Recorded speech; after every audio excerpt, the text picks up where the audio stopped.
second option of creating a multi-threaded program is by extending the thread class. So you can extend the thread class. You can create a class which is a subclass of the thread class. Okay. So how do we do that? Class printChar extends thread.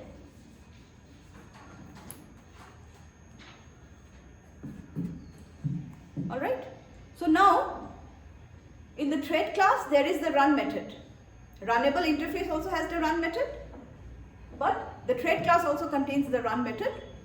So you have to override the run method in your class.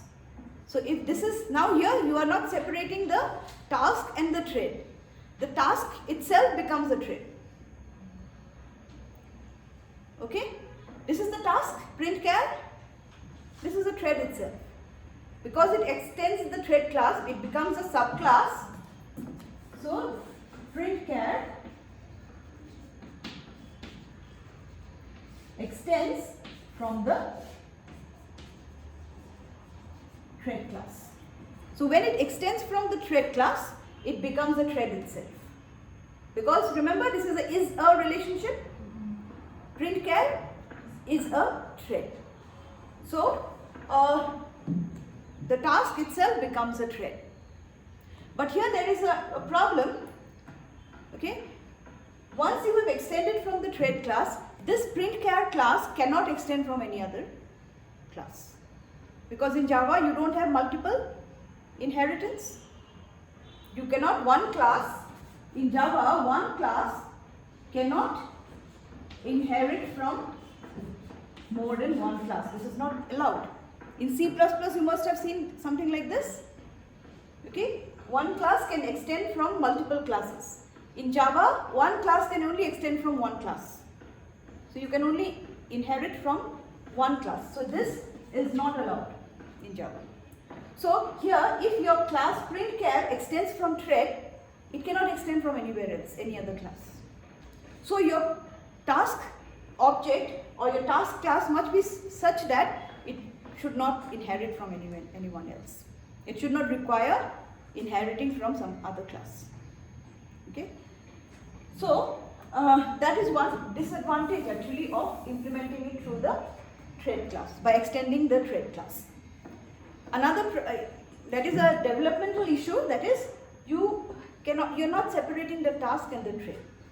So from a programmer or from a software development point of view, it would be better if you modify the thread separately and the task separately. You keep both separated, so that if you have to change one, you don't have to change the other. Okay, so that is not followed in this. But here it is more simple. It's simple, why? Because again here also you have to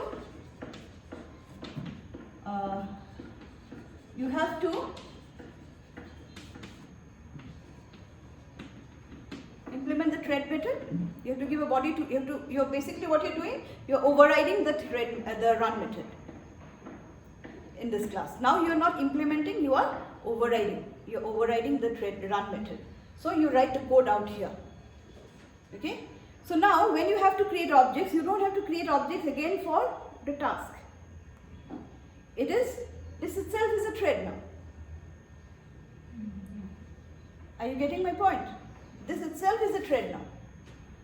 So if I write a main program,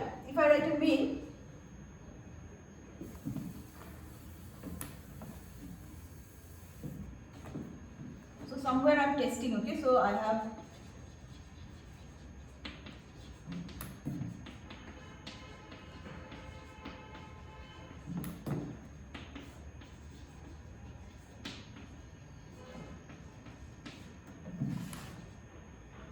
so all I have to do is create objects of this printChar, and it's a thread.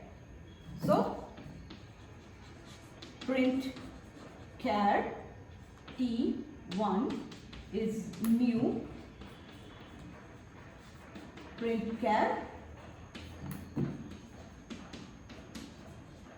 I'm keeping the same. You can fill up this class with the constructor of the previous example. Run also you can fill it with the same example. Okay, I'm not going to change that.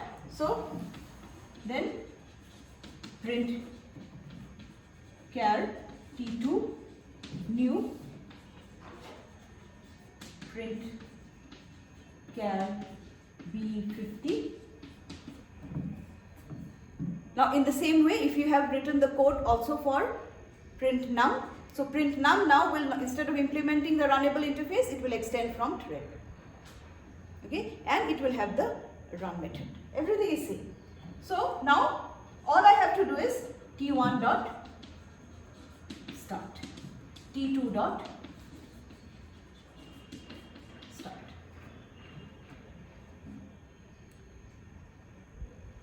Okay.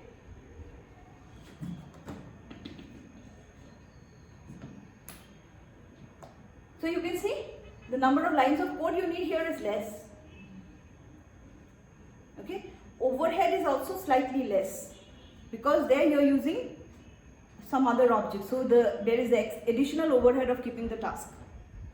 Okay, but again, if memory and execution speed is not such a issue, then you can go for that other option. And this is if you don't need to extend from another class. So you can start here. So now T1 is a thread, T2 is a thread. You don't need separate thread class. Okay. So this is all about creating threaded objects, creating threads, starting them. Okay. So the first part where we can see how to create threads in Java, this is done. Okay.